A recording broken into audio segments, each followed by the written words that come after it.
승무패 41회차 현미경 분석 2부 첫 번째 경기는 8번 경기로 들어온 마요르카와 베티스의 경기입니다. 저는 무패 투폴로 가면서 2변까지 노려보도록 하겠습니다. 아직 현미경 분석 1부를 보지 않으신 분들은 지금 화면 위로 올라가는 링크를 클릭을 하시면 1부 먼저 시청을 하실 수 있습니다. 마요르카 같은 경우에는 개막전에서 빌바오 원정을 떠났는데 0대0 무승부를 거두면서 귀중한 승점 1점을 챙겼습니다. 경기 내용 자체는 빌바오가 압도를 했는데 특유의 짠물 수비를 보여주면서 0대0 무실점 경기를 이끌어냈습니다.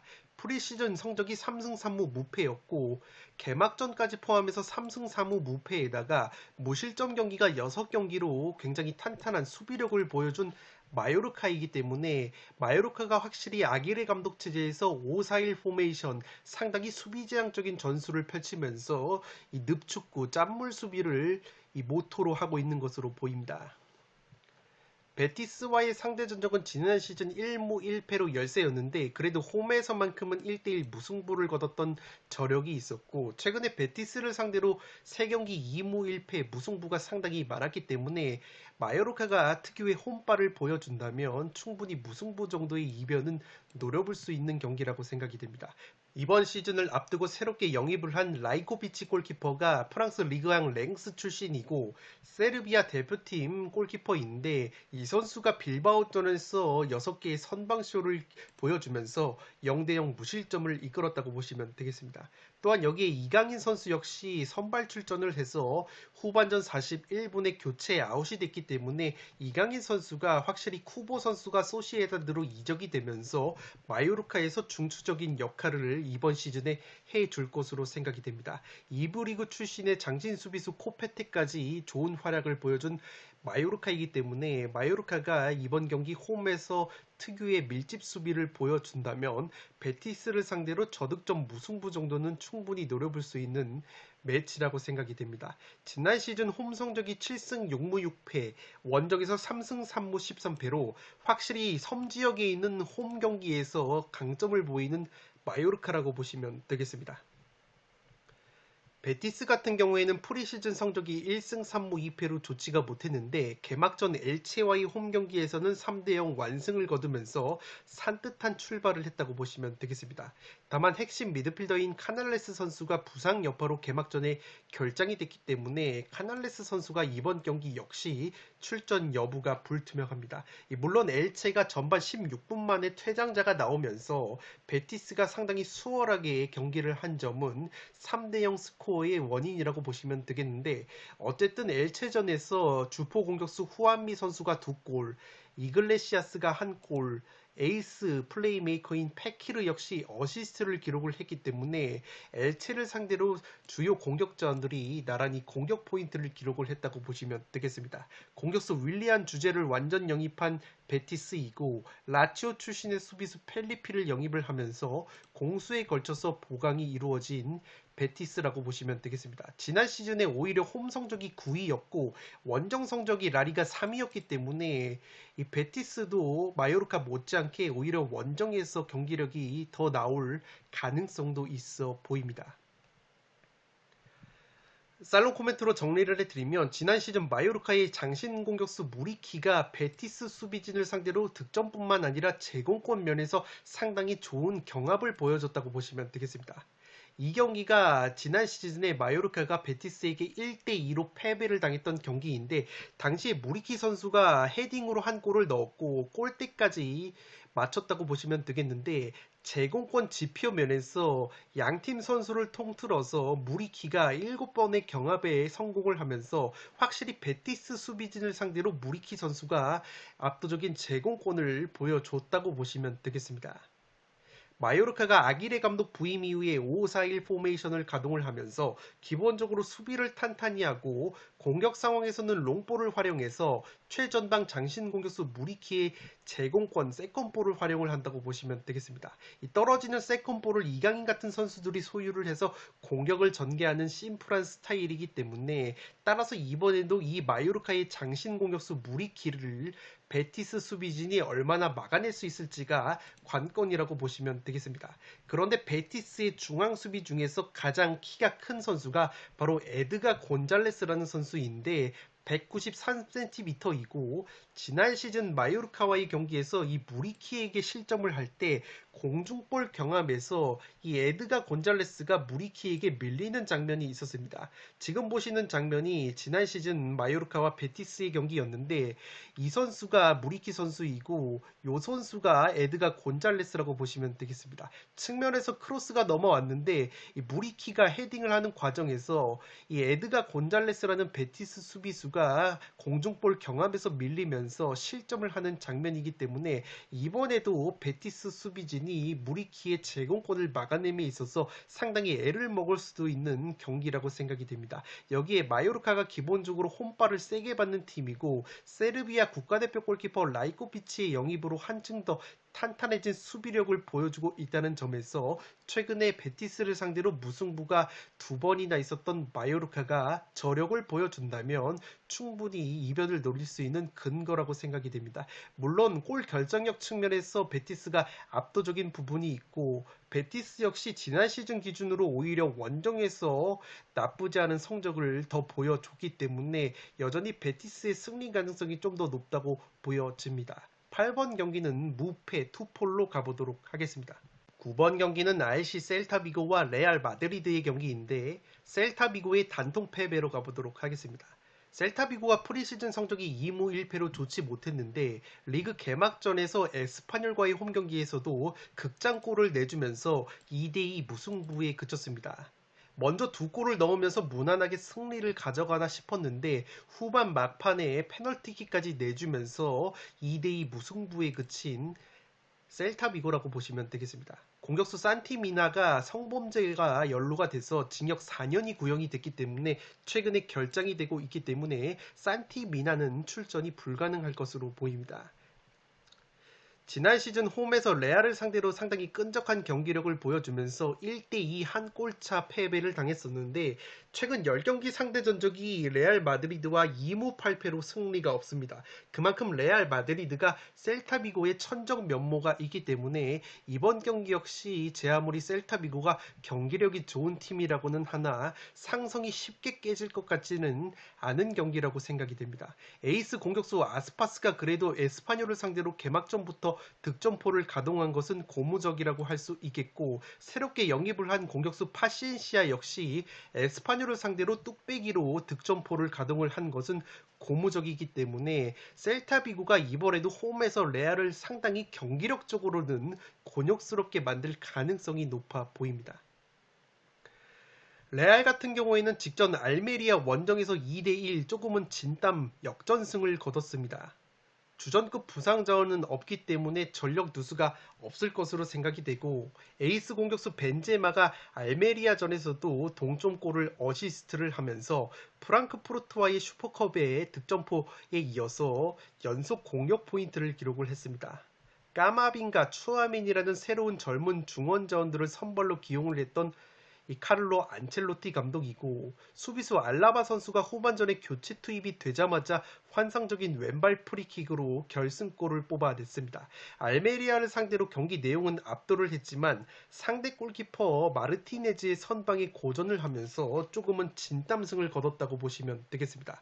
측면 수비수 바스케스가 동점골을 포함해서 맹활약을 해준 알메리아전이고 이 공격수 벤제마 선수가 프리시즌부터 컨디션이 괜찮은데 최근에 셀타비고를 상대로 3경기 7골 킬러 면모가 있기 때문에 이번 경기 역시 충분히 벤제마 선수가 킬러 면모를 보여줄 만한 매치라고 생각이 되고 있습니다. 살롱 코멘트로 정리를 해드리면 기본적으로 경기력적인 측면에서 셀타비고가 항상 강팀을 괴롭히는 팀이라고 보시면 되겠는데 마치 프리미어리그로 치면은 브라이튼 느낌이 드는 팀이라고 보시면 되겠습니다. 다만 올 시즌 앞두고 프리시즌부터 셀타비고가 개막전까지 4경기를 치렀는데 이 4경기에서 실점이 6골이었습니다. 무실점 경기가 단 한 경기도 없었던 셀타비고이기 때문에 에스파뇰전에서도 2대0으로 리드를 하다가 후반에 내리 2골, 극장골까지 페널티킥으로 내준 셀타비고라는 점에서 상당히 수비력이 불안하다고 보시면 되겠습니다. 따라서 이번 경기 역시 수비 집중력에서 차이를 보이면서 레알에게 이 덜미를 잡힐 가능성이 조금은 높지 않나 싶습니다. 실제 상대 전적 면에서 최근 10경기 2무 8패로 레알만 만나면 작아졌던 셀타비고인데 지난 시즌 홈 경기 역시 내용 자체는 우세했지만 레알의 벤제마에게 페널티킥으로만 2골을 내주고 패배를 당했던 셀타비고라고 보시면 되겠습니다. 반면에 레알은 직전 승격팀 알메리아 원정에서 선제골을 내줬음에도 불구하고 내리 2골을 뽑아내면서 2대1 역전승을 거뒀습니다. 확실히 지난 시즌 라리가와 챔피언스리그 우승을 통해서 위닝 멘탈리티를 장착한 레알이고 무엇보다 프리시즌부터 공격수 벤제마의 컨디션이 여전히 좋기 때문에 최근에 셀타비고를 상대로 3경기 7골 킬러 면모를 보여주고 있는 벤제마가 또다시 활약을 할 가능성이 높아 보입니다. 따라서 프리시즌부터 수비력이 흔들리고 있는 셀타를 상대로 이번에도 레알이 천정 면모를 보여줄 가능성이 있지 않나 싶습니다. 9번 경기는 셀타비고의 단통 패배로 가보도록 하겠습니다. 10번 경기는 리즈와 첼시의 경기인데 승패로 가르면서 이변까지 노려보도록 하겠습니다. 리즈가 개막 후 2경기에서 1승 1무로 순항을 거듭하고 있습니다. 직전 사우스햄튼 원정에서는 아쉽게 2대2 무승부를 거뒀는데 이 2골을 먼저 넣고 내리 2골을 실점을 하면서 아쉬웠던 무승부라고 보시면 되겠습니다. 첼시와의 상대 전적이 1승 2무 7패로 열세이고 지난 시즌에도 2패를 당했었기 때문에 상대 전적 면에서는 첼시가 압도적인 우위가 있습니다. 지난 시즌 홈 경기에서 전반 24분 만에 데니얼 제임스 선수가 퇴장을 당하면서 0대3으로 완패를 당했던 리즈이기 때문에 이번 경기 11대 11로 맞붙게 된다면 충분히 좋은 경기력을 보여줄 것으로 생각이 됩니다. 리즈 같은 경우에는 주전급 수비수 아일린과 델러스가 빠져있는 것을 제외하면은 이렇다 할 이탈자는 없을 것으로 생각이 되는데 한 가지 우려스러운 것은 공격수 벤포드 선수가 사우스햄튼전에서 전반 28분 만에 부상으로 교체 아웃이 됐는데 제가 현지 기사를 찾아보니까 심각한 부상은 아니라는 보도가 있기 때문에 벤포드 선수가 출전 가능성이 좀 더 높지 않나 싶습니다. 이번 시즌에 공격수 로드리고 선수가 리그 2경기 3골 맹활약을 해주고 있고 직전 사우스햄튼을 상대로는 2골을 뽑아내면서 이 로드리고 선수의 컨디션이 상당히 좋다고 보시면 되겠습니다. 다만 여전히 수비적으로는 사우스햄튼을 상대로도 측면과 수비 뒷공간을 노출하는 약점이 있었기 때문에 첼시의 퀄리티 있는 공격에 실점을 할 가능성도 충분하다고 보여집니다. 첼시 같은 경우에는 직전 토트넘과의 홈 경기에서 2대2 무승부를 거두면서 개막 후 2경기 1승 1무를 기록하고 있습니다. 토트넘을 상대로 압도적인 경기력을 보여줬음에도 불구하고 골 결정력에 발목이 잡힌 첼시이고 심판 판정의 불운도 조금은 따랐다고 보시면 되겠습니다. 이 리즈전을 앞두고 주전 미드필더 캉테 선수가 햄스트링 부상을 당했기 때문에 이 캉테 선수가 나오지 못하는 상황에서 미드필더 코바치치까지 출전 여부가 불투명하기 때문에 중원 쪽에서 공백이 상당히 클 것으로 생각이 되고 있습니다. 그래도 영입생 수비수 쿨리발리가 코너킥 세트피스 상황에서 데뷔골을 기록을 하면서 확실히 좋은 영입이라는 것을 증명을 해 보였습니다. 개막 후 2경기에서 3골이 그치고 있는 첼시이기 때문에 여전히 공격수 부재에 따른 골 결정력이 약점으로 작용을 하고 있습니다. 살롱 코멘트로 정리를 해드리면 첼시가 직전 토트넘을 상대로 상당히 좋은 경기력을 보여준 것은 맞지만 리스크가 꽤 있는 경기라고 생각이 됩니다. 우선 첼시의 중원 공백이 상당히 우려가 되는데 미드필더 캉테 선수가 토트넘전에서 햄스트링 부상을 당했기 때문에 결장 가능성이 높고 이 미드필더 코바치치 역시 출전 여부가 불투명하기 때문에 핵심 중앙 미드필더 2명이 결장이 유력하다고 보시면 되겠습니다. 이렇게 되면 첼시의 미드필더가 또다시 조르지뉴 선수가 중원에 쓰면서 조르지뉴 혹은 로프터스 치크 혹은 코너 갤러거 이 조합이 될 것으로 보이는데 이 미드필더 조르지뉴 선수가 굉장히 전방 압박에 취약한 면이 있습니다. 리즈 같은 경우에는 제시마치 감독 체제에서도 왕성한 전방 압박을 펼치는 팀이기 때문에 이 캉테와 코바치치가 빠지는 상황에서 조르지뉴 쪽에 압박이 집중이 된다면 이 조르지뉴 특유의 탈압박이 실패가 되면서 위험한 백패스를 하는 과정에서 허무하게 실점을 내줄 가능성도 높아 보입니다. 특히 이 조르지뉴와 더불어서 첼시의 골키퍼 맨디 선수가 선방 능력은 좋은데 발밑이 상당히 불안하기 때문에 이 조르지뉴, 맨디로 이어지는 이 코어 라인이 리즈의 전방 압박을 과연 버텨낼 수 있을지 상당히 의문감이 든다고 보시면 되겠습니다. 다만 리즈로서는 주전 공격수 벤포드 선수의 부상 복귀 여부가 관건인데 현지 보도에 따르면 벤포드 선수의 몸 상태가 그리 심각하지 않다는 보도가 있습니다. 이 벤포드가 아직까지 공격 포인트가 없지만 이 존재 자체가 중요한 것이 우선 전방에서 압박을 상당히 왕성하게 가져갔고 무엇보다 최전방에 벤포드가 위치를 했을 때 또 다른 공격수 로드리고 선수의 움직임이 살아나는 면이 있습니다. 실제 로드리고 선수가 벤포드 선수와 함께 개막 후 2경기에 출전을 했는데 2경기에서 3골로 맹활약을 하고 있다고 보시면 되겠습니다. 이 로드리고의 경우에는 자신이 최전방에 홀로 위치했을 때보다 공격수와 함께 세컨드 위치에서 활동을 할 때 경기력이 살아나는 유형이라고 보시면 되겠는데 실제 지난 시즌에 벤포드가 장기 부상으로 빠져 있을 때 덩달아서 로드리고 선수의 골 감각과 컨디션도 떨어진 부분이 있다고 보시면 되겠습니다. 따라서 만약에 리즈가 벤포드가 부상해서 복귀를 하는 가운데 최근 골 감각이 좋은 로드리고의 골 결정력, 여기에 첼시의 중원 공백에 따른 리즈의 전방 압박이 첼시의 미드필더 조르지뉴와 골키퍼 맨디를 효과적으로 공략을 할 수 있다면 이 경기는 이변 가능성도 충분히 있는 경기라고 생각이 됩니다. 물론 리즈가 여전히 측면 그리고 수비 뒷공간에 대한 약점이 있고 지난 시즌 기준으로 세트피스 수비에 약점이 있다는 점은 첼시 또한 충분히 리즈의 수비를 공략할 수 있는 근거라고 보여지지만 첼시가 확실히 공격수 부재에 따른 골 결정력이 좋지 못하기 때문에 이러한 부분도 리스크라고 보여집니다. 따라서 10번 경기는 승패로 가르면서 과감하게 이변까지 노려보도록 하겠습니다. 11번 경기는 웨스트햄과 브라이튼의 경기인데 단통 무승부로 가보도록 하겠습니다. 폴더스의 여유가 있으신 분들은 웨스트햄의 승리까지 추천을 드리도록 하겠습니다. 웨스트햄이 직전 컨퍼런스 리그 플레이오프 비보르와의 홈경기에서 3대1 승리를 거두면서 분위기 반전에 성공을 했습니다. 프리미어리그 개막 후에 2연패 수렁에 빠진 웨스트햄인데 지난주에 노팅엄 포레스트 승격팀과의 경기에서도 0대1로 패배를 당하면서 이변의 희생양이 됐습니다. 브라이튼과의 상대 전적이 6무 4패로 상당히 열세인데 지난 시즌에 1무 1패로 열세였고 최근 브라이튼을 상대로 6연속 무승부 뒤에 지난 5월달 원정에서 1대3으로 패배를 당했기 때문에 양팀이 만나기만 하면 상당히 무승부가 많았던 상성이 있습니다. 중앙 수비수 도슨 선수가 부상 여파로 최근에 결장이 되고 있고 새롭게 영입을 한 수비수 아구에르드 역시 부상으로 빠져 있습니다.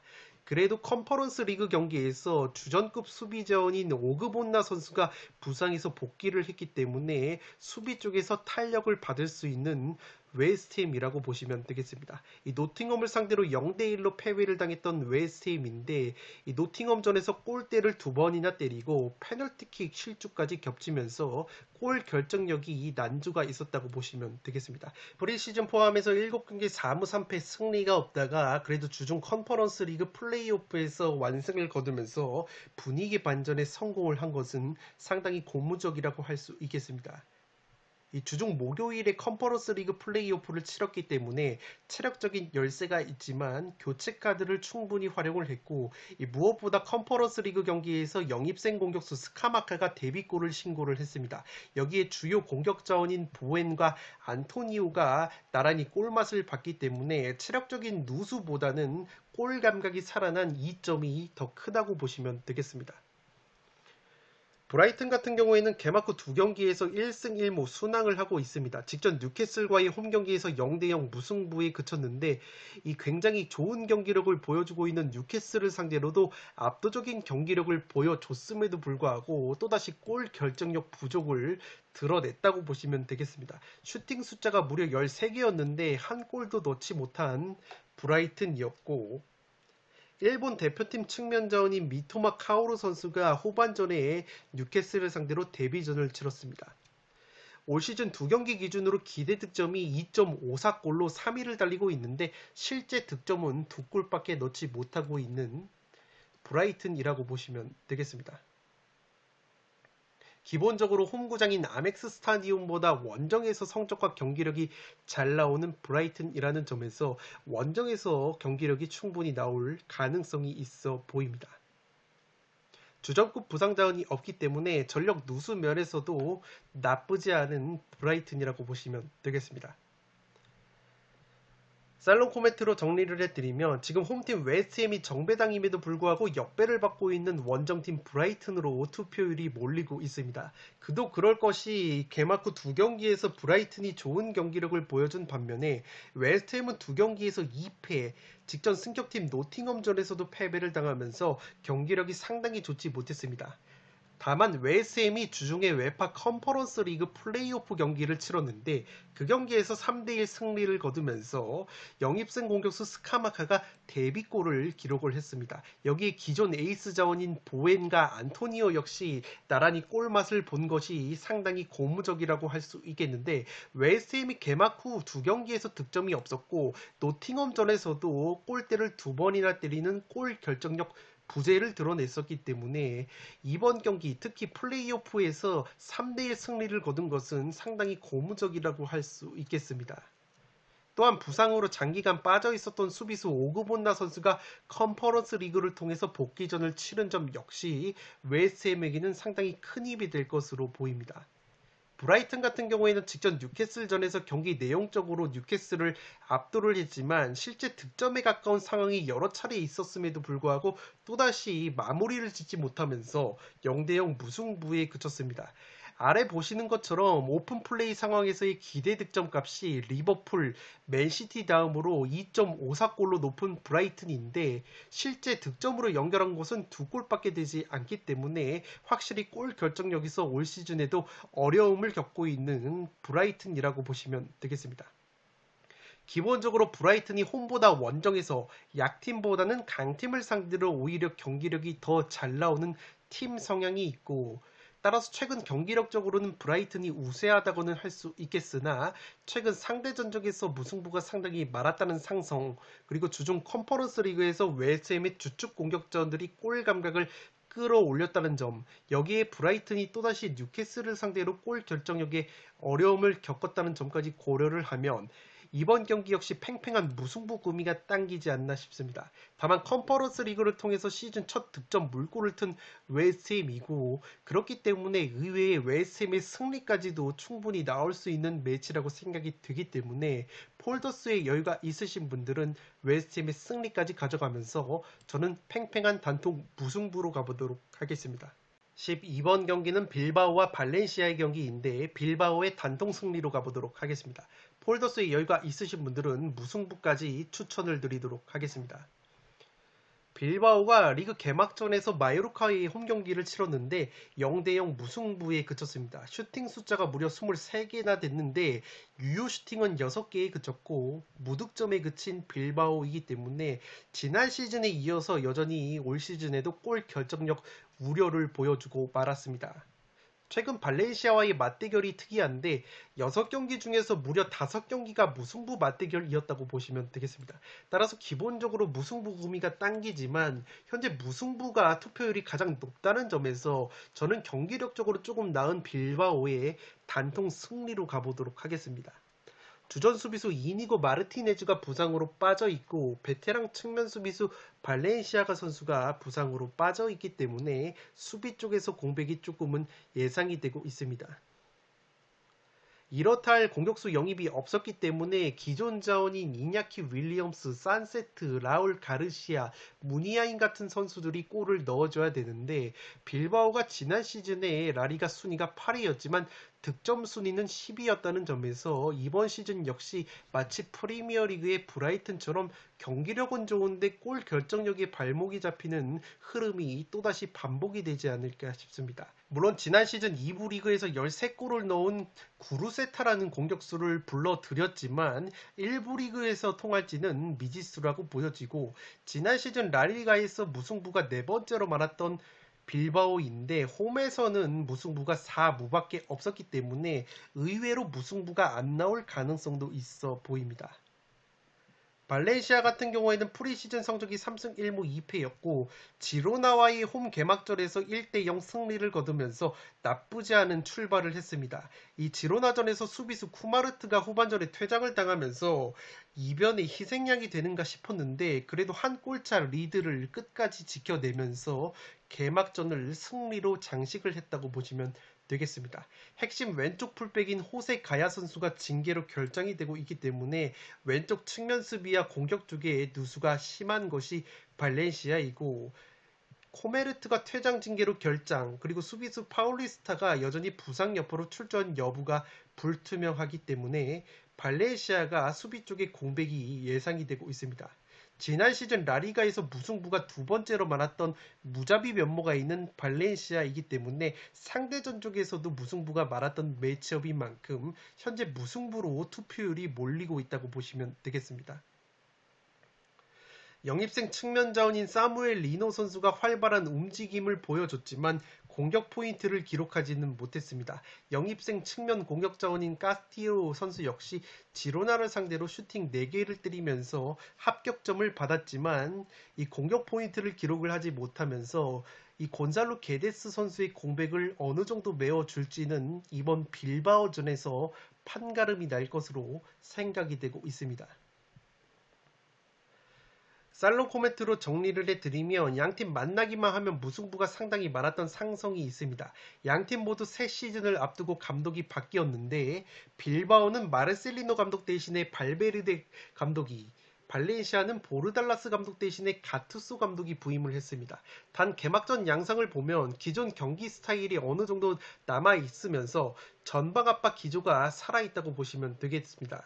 실제 양팀이 개막전에서 보여준 전방 압박 PPDA 수치를 보면 나쁘지 않은 전방 압박 수치를 기록을 했기 때문에 감독이 바뀌었어도 기존에 있던 전방 압박 기조는 어느 정도 남아있다고 보시면 되겠습니다. 양팀 모두 기본적으로 세트피스 공격력과 수비력이 좋은 공통점이 있고 최전방에서의 골 결정력은 아쉬움이 있다고 보시면 되겠습니다.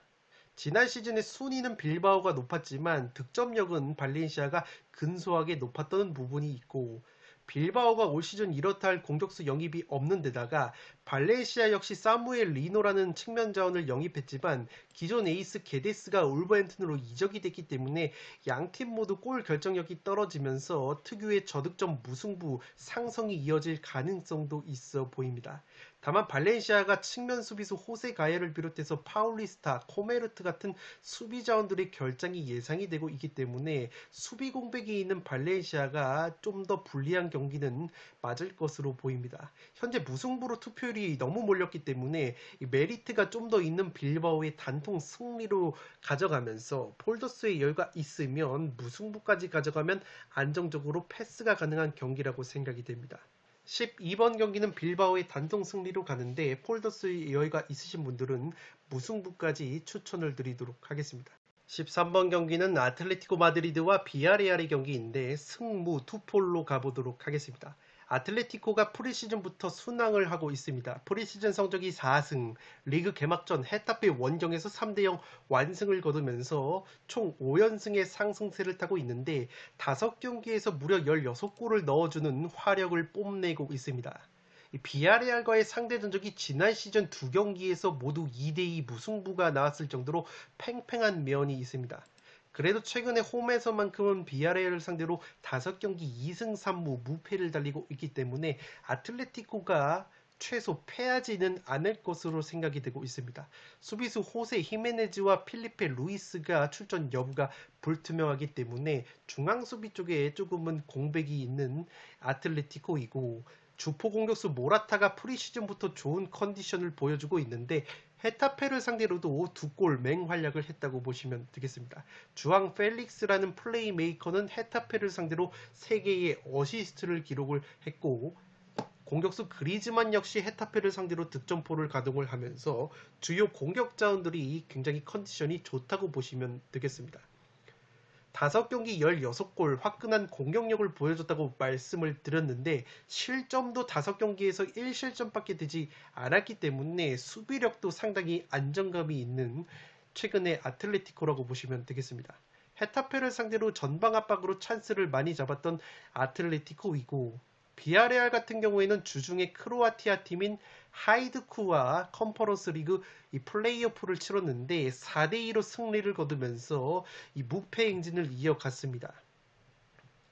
공격수 단주마 선수가 최근에 부상 여파로 출전 여부가 불투명하고, 이선자원 트리게로스가 출전 여부가 불투명하기 때문에 비아레알은 공격 쪽에서 조금의 누수가 있을 것으로 생각이 됩니다.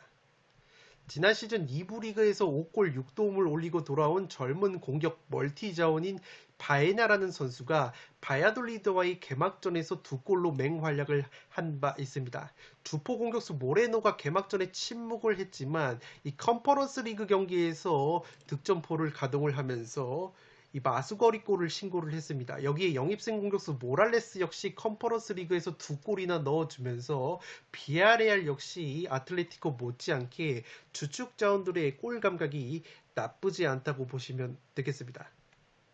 롤리 골키퍼가 바이아돌리드를 상대로 6개의 선방쇼를 보여줬기 때문에 비아레알 역시 수비력 역시 안정감이 있다고 보시면 되겠습니다. 살롱 코멘트로 정리를 해드리면 굉장히 팽팽한 경기가 될 것으로 생각이 됩니다. 우선 비아레알이 주중 컨퍼런스 리그 플레이오프를 치렀기 때문에 체력적인 열세가 있지만 교체 카드를 충분히 활용하면서 4대2 완승을 거뒀습니다.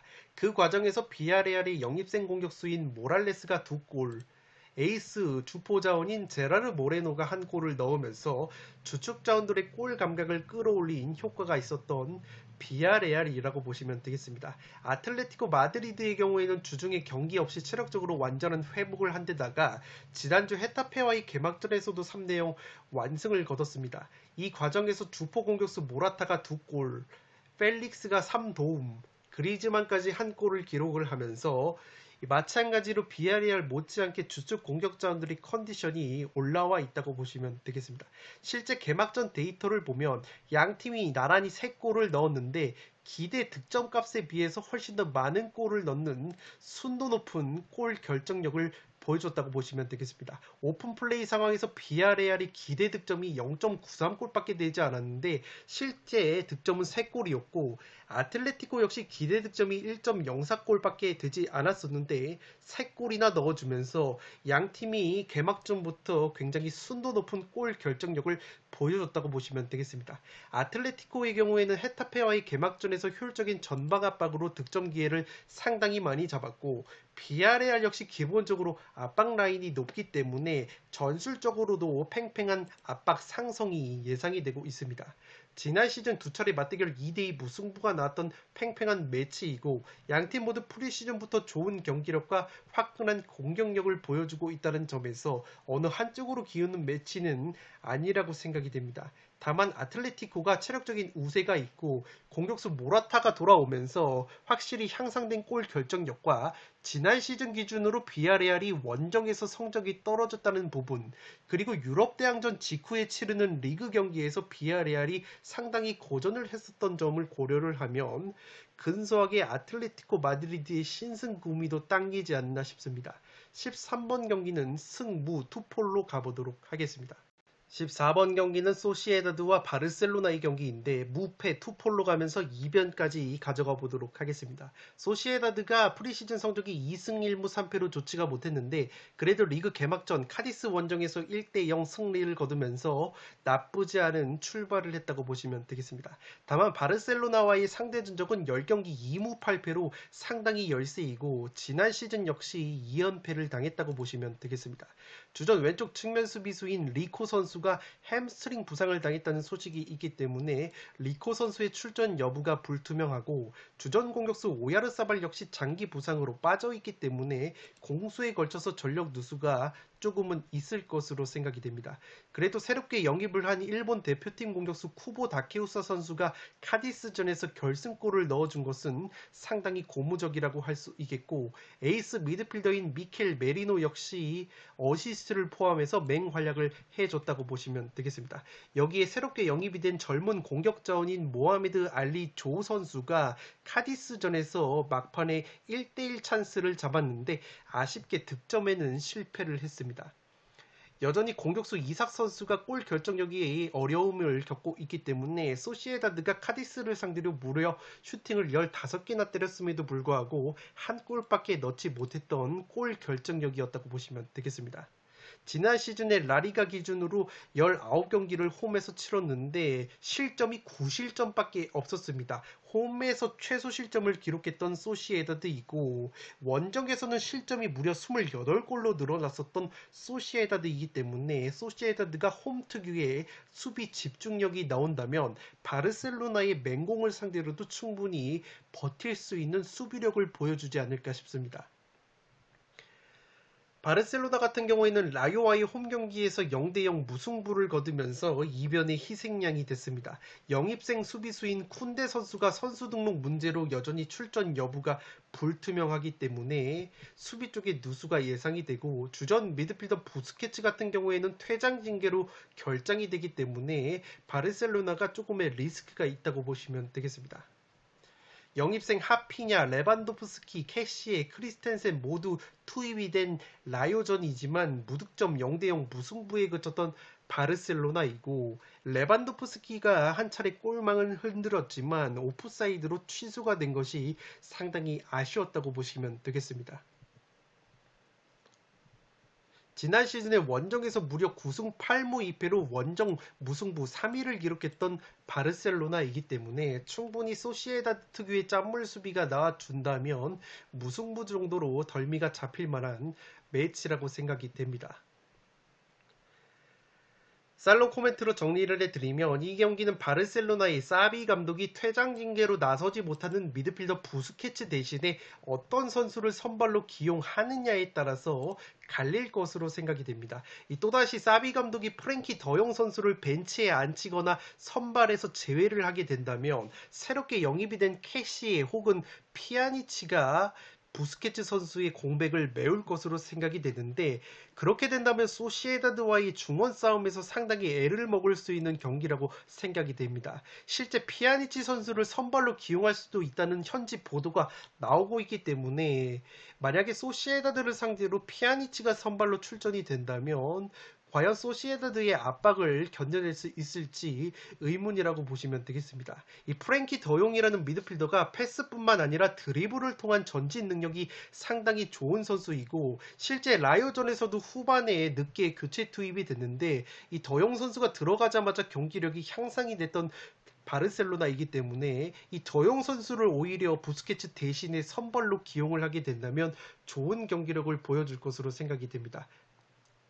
다만 프랭키 더용이 여전히 매각설에 휘말려 있고 이 사비 감독이 프랭키 더용보다는 피아니치를 부스케츠의 대체자로 낙점을 했다는 보도도 있기 때문에 상당히 불안감이 있다고 보시면 되겠습니다. 이 소시에다드 같은 경우에는 삼선 미드필더가 이 미켈 메리노, 수비 맨디라는 두 선수가 버티고 있는데 이 두 선수의 기량이 원체 출중하고 플레이메이커 다비드 실바까지 있는 중원 라인이기 때문에 이 라리가에서 수준급 중원 중원 라인이라고 보시면 되겠습니다. 여기에 셀타비고에서 영입한 이선 자원 브레이스 멘데스 역시 수비 가담 능력이 뛰어난 자원이기 때문에 만약에 프랭키 더용이 나오지 않는 바르셀로나의 중원이 소시에다드 원정을 떠나게 된다면 상당히 중원 싸움에서 밀릴 가능성도 있어 보입니다. 특히 소시에다드의 수비맨디라는 수비형 미드필더 같은 경우에는 바르셀로나 측에서 부스케츠의 후계자로 낙점을 찍었을 정도로 기량을 인정받는 자원이라고 보시면 되겠습니다. 이 바르셀로나가 직전 라요와의 경기에서 라요의 전방 압박에 고전하는 모습이 있었는데 이 소시에다드가 개막전에서 비록 약팀인 카디스를 상대했다고 하더라도 개막전 기준으로 봤을 때 바르셀로나보다 전방 압박 수치 PPDA 수치가 상당히 낮게 나왔기 때문에 전방 압박이 기본적으로 빡세게 들어간다고 보시면 되겠습니다. 따라서 바르셀로나가 프랭키 더용을 선발로 쓰지 않는다면 소시에다드의 압박 및 중원 대결에서 밀리면서 상당히 고전할 수도 있는 경기라고 생각이 됩니다. 지난 시즌 기준으로 소시에다드가 라리가 홈경기 최소 실점을 기록했을 정도로 홈에서는 짠물 수비까지 자랑하는 팀이고 물론 소시에다드 역시 카디스를 상대로 골 결정력 야점을 여전히 드러낸 데다가 바르셀로나와의 상대전적 면에서도 압도적인 열세에 빠져 있기 때문에 한계치로는 무승부가 최대 이변 결과라고 생각이 됩니다. 14번 경기는 무패 투폴로 가보도록 하겠습니다.